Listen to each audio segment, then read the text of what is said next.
പേര് പറഞ്ഞാലും വേണ്ടില്ല, എൻ്റെ അവസ്ഥ ഇനി ആർക്കും വരരുത് എന്ന് ഞങ്ങളോട് തുറന്നു പറഞ്ഞ ചെറുപ്പക്കാരന്റെ അനുഭവ കഥയിലേക്കാണ് ഇനി നമ്മൾ കടക്കുന്നത്. രക്ഷപ്പെടാൻ തീവ്ര ശ്രമം നടത്തുന്ന ഒരു ചെറുപ്പക്കാരൻ. കേരളത്തിൽ ലഹരി ഉപയോഗം കുറവെന്ന് പറയുന്നവരോട് അയാൾ പറയുകയാണ്, ഗ്രാമാന്തരങ്ങളിൽ അത്ര തന്നെ സുലഭമായി ലഭിക്കുന്നു ലഹരിയെന്ന്. എങ്ങനെയാണിത് തുടങ്ങുന്നത്? എവിടെ മുതലാണ് ജീവിതം അങ്ങനെ വരുന്നത്? വീടിൻ്റെ തൊട്ടപ്പുറത്തുള്ള കുറച്ച് ചാടമ്പരും കാര്യങ്ങളൊക്കെ ഈ കഞ്ചാവ് നല്ല രീതിയിൽ യൂസ് ചെയ്യുന്ന ആൾക്കാരാണ്. അപ്പം നമ്മൾ ആദ്യം ആ ടൈമിലൊക്കെ സീട്ട് വിളിച്ചിരുന്നു. പിന്നെ അവർ 2 പഫ് തന്നു, ഇടയ്ക്കിടയ്ക്ക് രണ്ട് പഫ് തരും. പിന്നെ ഇടയ്ക്ക് ഫുള്ളായിട്ട് നമുക്കൊരു OCBയിൽ റോൾ ചെയ്ത് തരും. പിന്നെ നമുക്ക് തന്ന് നമ്മളതിന് എഡിറ്റ് ആയതിന് ശേഷം നമ്മൾ അവരുടെ അടുത്തേക്ക് ചോദിച്ച് ചെല്ലേണ്ട ഗതികേടായി. അപ്പോൾ അവർ ഇങ്ങനെ ഒരുപാട് എത്ര രൂപ വേണം അത്ര രൂപ വേണം എന്ന് പറയുമ്പോൾ ആ സമയത്ത് പിന്നെ ഈ വർക്കും കാര്യങ്ങളും നമുക്കില്ല. നമ്മൾ വീട്ടിൽ നിന്ന് ഇങ്ങനെ അറിയാണ്ട് വീട്ടിൽ നിന്ന് ക്യാഷ് എടുക്കും. എന്നിട്ട് ഇങ്ങനെ ഓരോ പാക്കറ്റ് മേടിച്ച് വയ്ക്കും. അങ്ങനെ കുറേ കാലം ഈ 2020 വരെ ഏകദേശം നമ്മൾ കഞ്ചാവ് പിള്ളേരൊക്കെ ആയിട്ട് കുറേ നല്ല രീതിയിൽ കഞ്ചാവ് നമ്മൾ വിളിച്ചു പോയിട്ടുള്ള. പിന്നെ അത് കിട്ടാൻ വേണ്ടിയിട്ട് ചില സമയത്ത് പൈസ ഉണ്ടാവില്ല.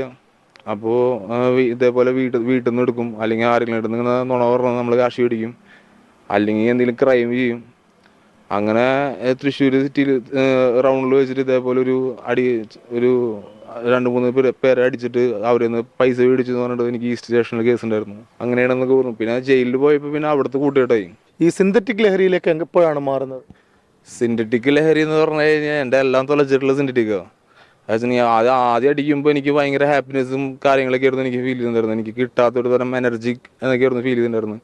അവിടെ നിന്ന് അങ്ങോട്ട് എനിക്ക് എൻ്റെ എന്താ പറയുക ശരിക്കുള്ള ലൈഫ് പോയി, എൻ്റെ ഫാമിലി പോയി, എനിക്ക് എൻ്റെ ഒരു നല്ല റിലേഷൻഷിപ്പ് ഉണ്ടായിരുന്നു അത് പോയി, നല്ല ഫ്രണ്ട്സ് ഉണ്ടായിരുന്നു അത് പോയി.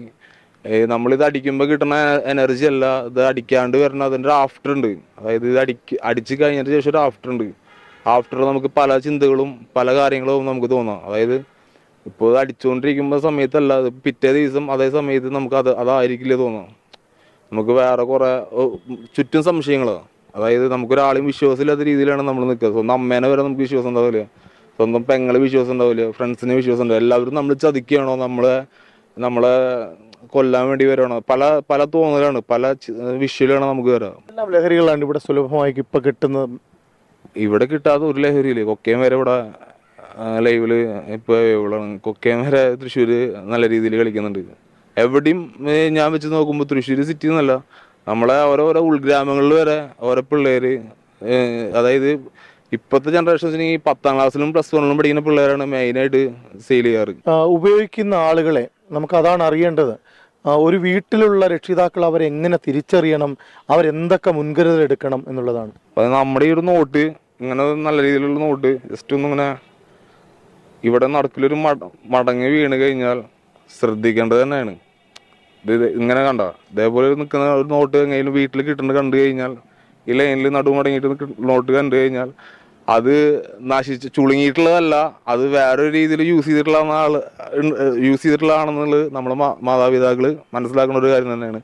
പിന്നെ ആവശ്യമില്ലാത്ത ഡെബിറ്റ് കാർഡ് നമ്മൾ യൂസ് ചെയ്യാത്ത, നമുക്ക് ആവശ്യമില്ലാത്ത ATM കാർഡ്സ്, ഡെബിറ്റ് കാർഡൊക്കെ ഒരു ഓവറായിട്ട് ഇപ്പോൾ നമ്മുടെ മക്കളുടെ റൂമിൽ കണ്ടു കഴിഞ്ഞാൽ, അല്ലെങ്കിൽ ഇങ്ങനത്തെ നടുമടങ്ങിയ നോട്ടുകളൊക്കെ എവിടെയും ആവശ്യമില്ലാത്ത കണ്ടു കഴിഞ്ഞാൽ, അല്ലെങ്കിൽ ചെറിയൊരു ഫ്ലിപ്പ് ലോക്ക്, നമ്മുടെ ഈ ഒരു ചെറിയൊരു പാക്ക് ഉണ്ടാവുമല്ലോ ഫ്ലിപ്പ് ലോക്ക്, അതൊക്കെ ഇങ്ങനെ ആവശ്യമില്ലാത്ത കണ്ടു കഴിഞ്ഞാൽ ശ്രദ്ധിക്കേണ്ടത് തന്നെയാണ്. അവരെന്തായാലും ലഹരിക്ക് അടിമപ്പെട്ടുള്ള പിള്ളേർ തന്നെയാണ്. പിന്നെ ഞാൻ ബാംഗ്ലൂർ കുറച്ച് കാലം ഉണ്ടായിരുന്നു. ബാംഗ്ലൂർ എന്ന് വെച്ചിട്ടുണ്ടെങ്കിൽ എനിക്ക് അവിടെ ചേട്ടനറിയാം, എനിക്ക് അത്യാവശ്യം നല്ല രീതിയിൽ നല്ല കണക്ഷനും കാര്യങ്ങളൊക്കെ ഉണ്ട്.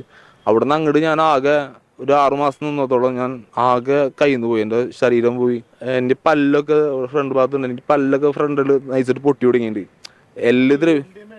പല്ല് പൊടിയും. പിന്നെ അവരുടെ അവർക്ക് എല്ലിന് ബലം ഉണ്ടാവില്ല. അതായത് നമ്മളൊരു ഇടിക്കുമ്പോൾ ആദ്യം നമുക്ക് നല്ല രീതിയിൽ ഫീൽ ചെയ്യും, നമ്മുടെ എല്ലിന് ഉറപ്പില്ല എന്നുള്ളത്. പിന്നെ നല്ല രീതിയിൽ നമ്മൾ പല്ല് പൊട്ടി പോകും. ഓരോ ഭാഗത്തുനിന്നായിട്ട് നമ്മൾ പല്ല് ഇങ്ങനെ പൊട്ടാൻ തുടങ്ങും. ഈ എമ്മിൻ്റെ പവറാണത്. എനിക്ക് പറ്റിയ പോലെ വേറെ ആർക്കും പറ്റരുതെന്നുള്ള നല്ല ആഗ്രഹം എനിക്കുണ്ട്. കാരണം സിന്തറ്റിക് എന്ന് വെച്ച് കഴിഞ്ഞാൽ ഇപ്പോഴത്തെ എല്ലാ പിള്ളേരും ഇത് അടിച്ച് കഴിഞ്ഞാൽ എൻ്റെ അടുത്ത് വിളിച്ചാടാ ഞാൻ ഭയങ്കര ഓണാണ്, നമ്മൾ ഫുൾ പവറേഷനാണ്, നല്ല പവറിലാണ് നിൽക്കുന്നത്. പവർ എന്നാണ് ഇതിൻ്റെ ലൈനിൽ പറയുക. ഫുള്ള് ഞങ്ങൾ നല്ല പവറിലാണ് നിൽക്കണം എന്നൊക്കെ പറയും. പക്ഷേ ഇത് അടിച്ച് കഴിഞ്ഞിട്ടുള്ള ഇത് അടിച്ചടിച്ച് അതിൻ്റെ ദോഷം ഇവർ മനസ്സിലാക്കണില്ല.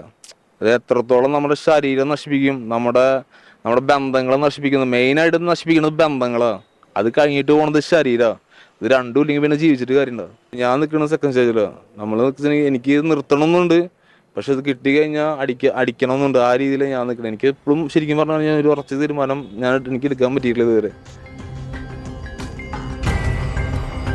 വളരെ ഞെട്ടലോടെ മാത്രമേ നമുക്ക് ഈ വാക്കുകൾ കേൾക്കാൻ കഴിയൂ. ആദ്യം ബന്ധങ്ങൾ, പിന്നെ ശരീരം, രണ്ടും നഷ്ടപ്പെടാം. ഏതാനും സെക്കൻഡുകൾ, ഏതാനും മിനിറ്റുകൾ നമുക്കൊരു അസാധാരണ ശക്തി ഉണ്ടെന്നൊരു തോന്നൽ വരും. പക്ഷേ അത് നമ്മുടെ ശരീരത്തെയും മനസ്സിനെയും കാർന്നു നിന്നും. കൺമുമ്പിൽ നിൽക്കുന്ന അമ്മയോ പെങ്ങളോ ആണെങ്കിൽ പോലും നമുക്ക് തിരിച്ചറിയാൻ കഴിയില്ല. ചെയ്യുന്ന കുറ്റകൃത്യങ്ങളുടെ അളവ് മനസ്സിലാവില്ല.